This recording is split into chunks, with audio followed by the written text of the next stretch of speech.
Hi guys, it's Friday afternoon and I've got a fun weekend ahead of me here aboard Athena. But first, I've got an important announcement. A while back I mentioned the possibility of a meetup on my upcoming trip to New York City. Well, all the pieces of the puzzle have finally come together. The meetup will be on Sunday, the 2nd of April at 3 p.m. and it'll be at the Fulton Ale House in Brooklyn. All of the details are down below in the description. Last night I had a dream that I was the only one to show up at the meetup. Pretty dang awkward.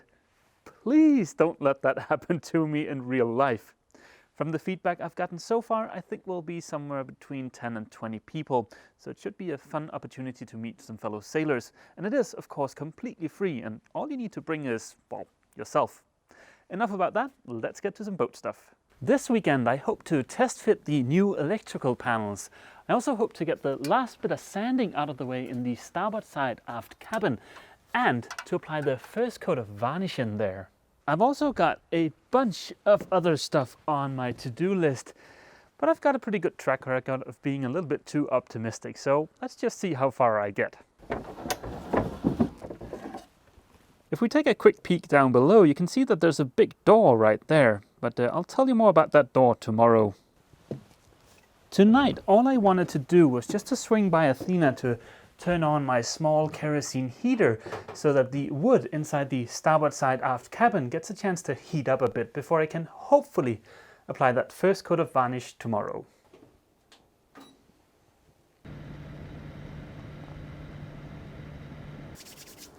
With that out of the way, there is one final thing I want to show you tonight, or in fact, two things. And that's the two packages here behind me. Needless to say, they both contain stuff for Athena.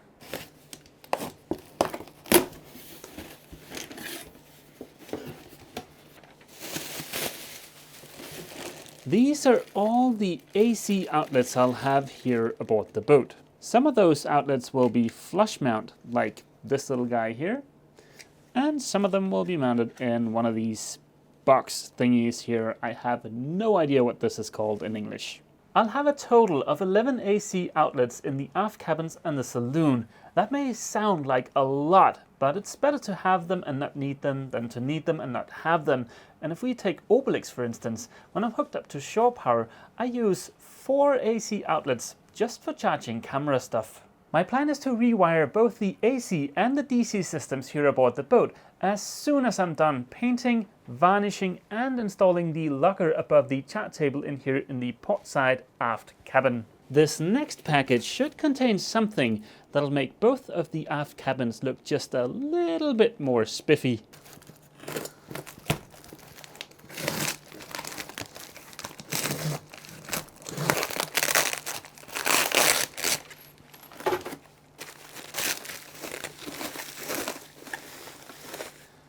Ta-da! New port lights for the aft cabins. Last year I replaced all of the port lights here in the saloon, and these are the new ones. The old ones, well, the frames were corroded and the perspex was all cracked and hazed over.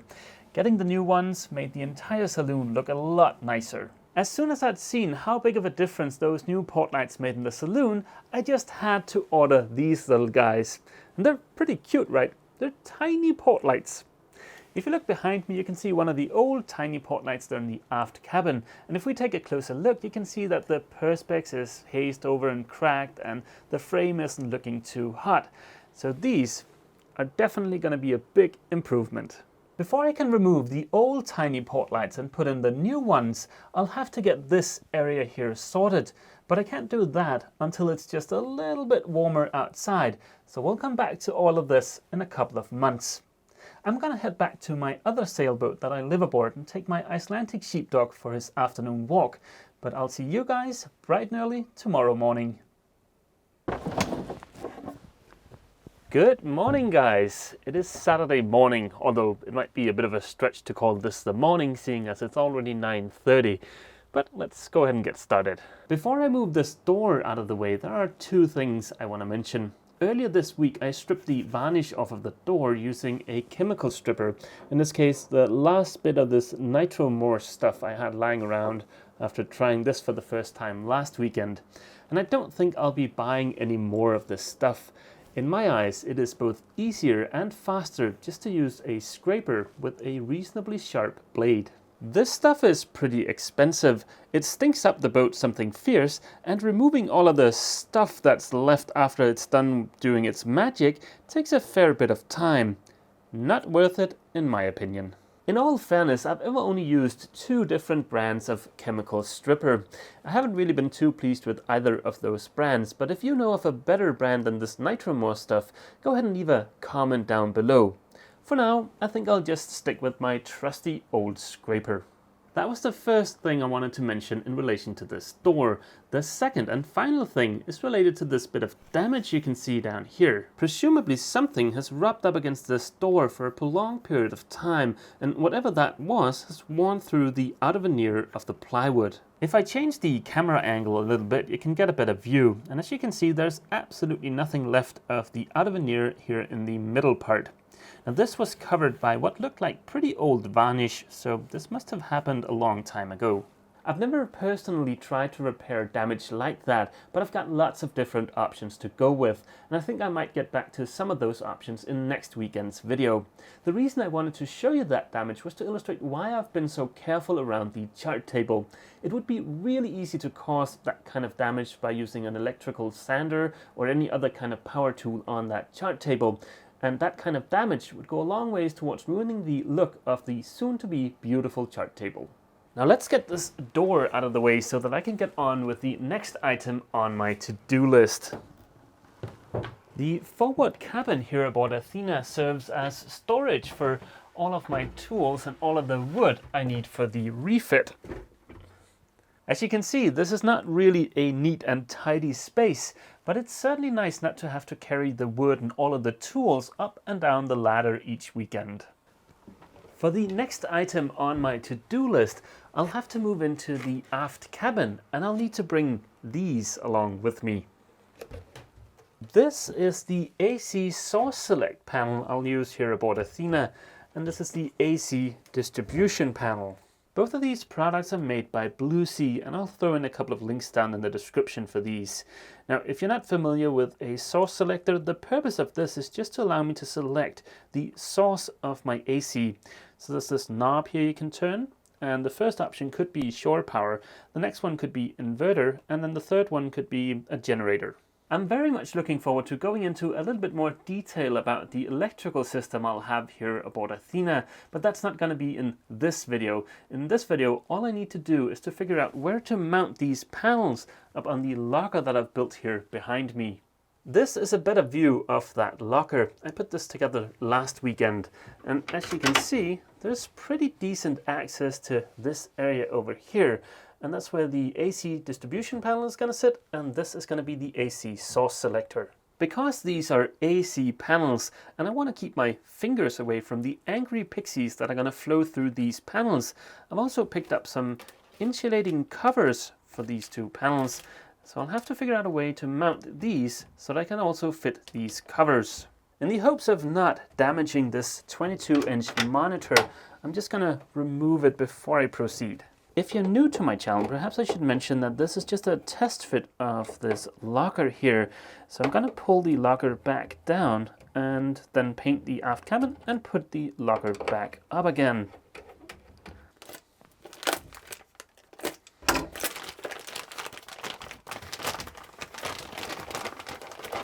Okay, so the covers are a fair bit larger than the panels. That is very fortunate. It looks like both of the covers will fit. To line all of this up, I've just gone ahead and I've measured from this edge to the edge of the cover that's in here. And if I place the covers so that they're directly on top of each other so that I can have these 2 panels aligned, it looks like it's about 4 centimeters. As I mentioned, the covers are a fair bit larger than the panels, so I'll have to compensate for that. Now I measured from the edge of the locker to this edge here.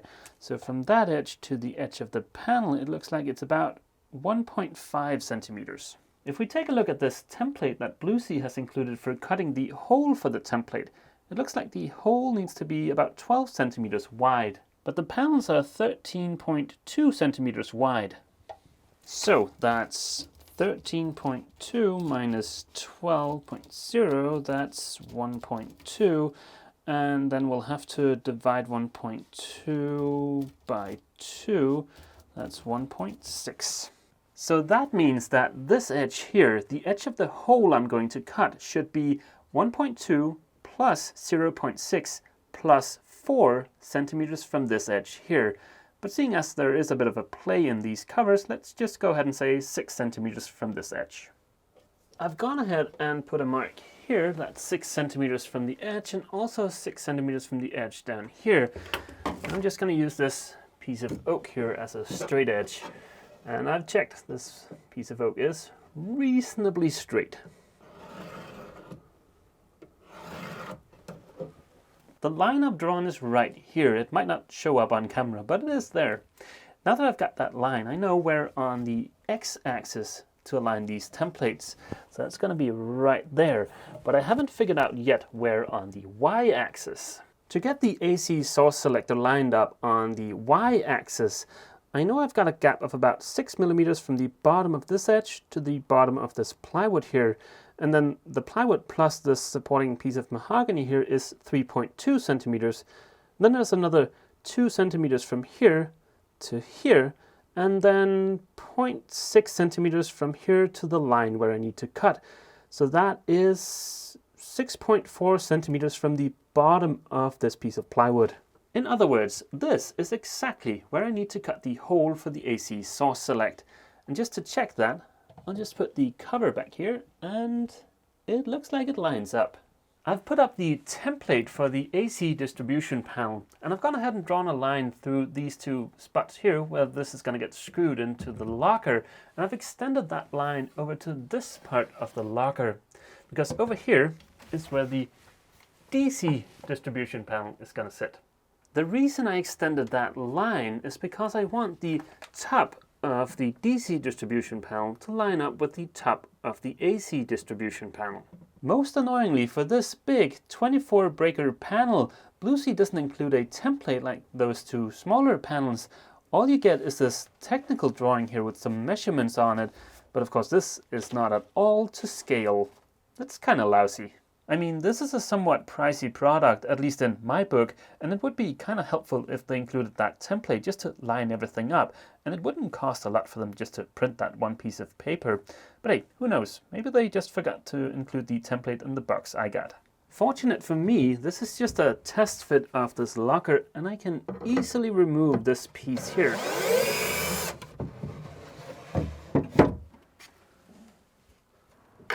And that makes transferring these measurements just a little bit easier. Now it's not going to look like it on the video, but transferring those measurements took about half an hour.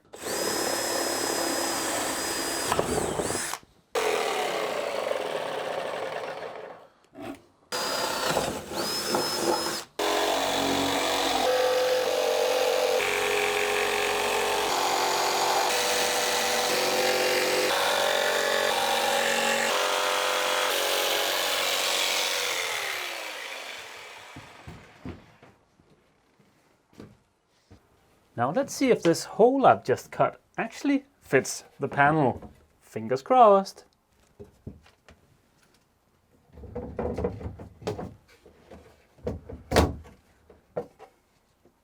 Yeah, that looks perfect. Let's see what this is going to look like. If I just put this back up. Oh, god dang it. I forgot to take this little guy into account when I planned everything. Well, I'll just have to remove a little bit of material up here, and I think everything will fit.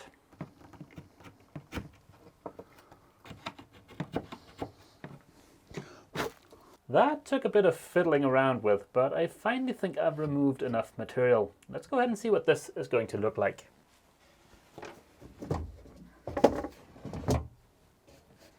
Yep, it fits. I think that looks pretty dang good. Now, I'll go ahead and cut the other two holes. That shouldn't take nearly as long. At least for a DIY kind of guy like myself, using one of these templates is a lot quicker than transferring all of those measurements from that technical drawing. And I know I shouldn't use my pen for this, but that was all I had handy. I'm just marking each of the corners, and now it should just be a matter of pulling this down and then drawing a few lines. There we go. That took about 2 minutes compared to this hole, which took over half an hour.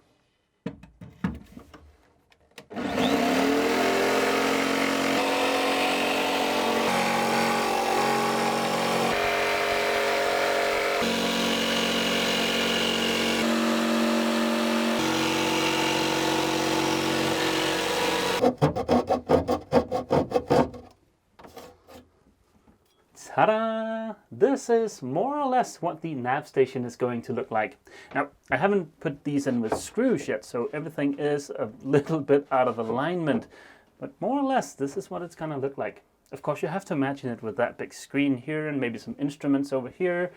But yeah, I think that's going to look pretty dang spiffy. I really like this layout. I think it's going to be great. But I will have to make some modifications before I do the final installation of the locker. For one, I'll have to come up with a better way of securing this piece to the deck. But I think I'm just going to tab it directly to the deck. That's going to be plenty strong, and it'll also be easy to do. My original plan was to make a cut here and then put a hinge down here in the bottom and then have this entire section fold out. But I kind of like how smooth it is over here, and if I make that cut, I'll have to hide that seam somehow. And yeah, I don't know. I mean, I could go ahead and put a bunch of terminal bars in here and then make the connections to the DC distribution panel that way. But I would like to be able to access the back of this, only just without that unsightly seam over here. Now, if you've got a suggestion about how I could do that without having a seam here, just go ahead and leave a comment down below. It's getting kind of late in the day, as you might be able to see here behind me, so I need to head back to Oblix, my other sailboat, take Jökull, my Icelandic sheepdog, for his evening walk. But I'll see you guys bright and early tomorrow morning for some sanding and hopefully that first coat of varnish. Good morning, guys. It is Sunday morning. As always, that means I'll start rendering this video in about 4 hours so that I can publish it tonight. If I look a little bit tired today, it's just because I didn't get a lot of sleep last night. The reason I didn't get much sleep last night was because the ice in the marina that I showed you in last weekend's video has started to melt, and that's perfectly fine considering I'll need to move Obelix to the new marina in about 2 or 3 weeks. But there's a gap forming between the boat and the ice because the ice is melting, right? And every time there's a gust of wind, the boat slams up against the ice. Now, that doesn't hurt the boat, but it makes a lot of noise. This morning, while looking at the ice, I noticed something. Obelix has a lot of growth on her prop.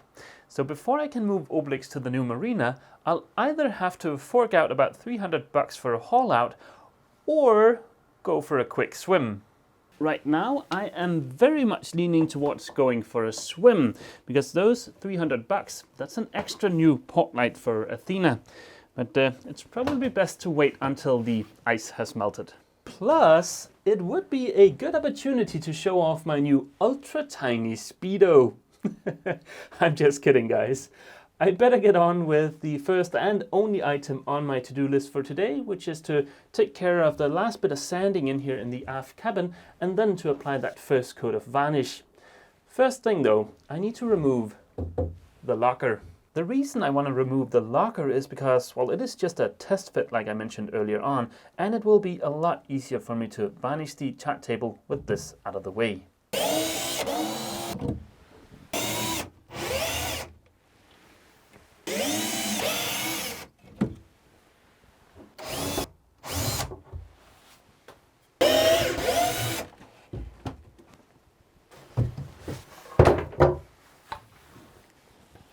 In the aft end of the cabin, I'm also going to remove this piece here.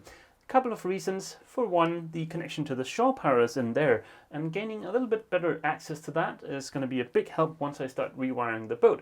And it is also going to be a lot easier to varnish and sand these trim pieces here with this out in the saloon.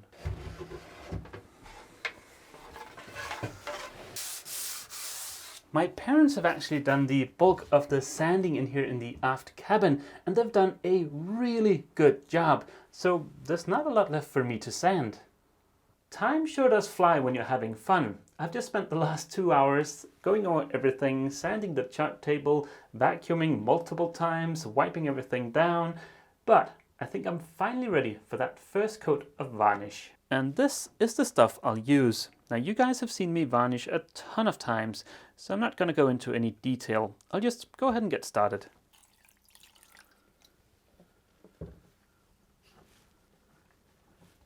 I'll try to start as far aft as I possibly can and then work my way forward and down, but let's see how this goes.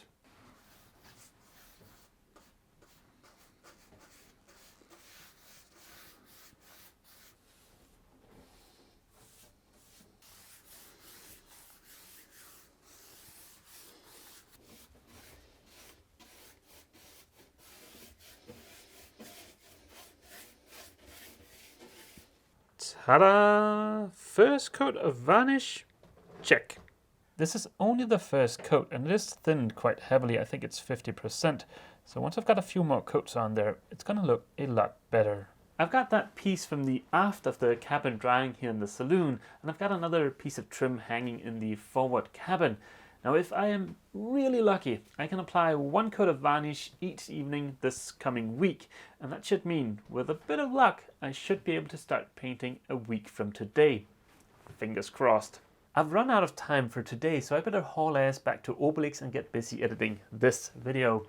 I'm sorry I didn't get to show you that single board computer I mentioned in last weekend's video, but I'll try again next weekend. As always, feel free to leave a comment down below, and if you've enjoyed this video, hit that like button. And yeah, I guess that's gonna be it for this video. See you!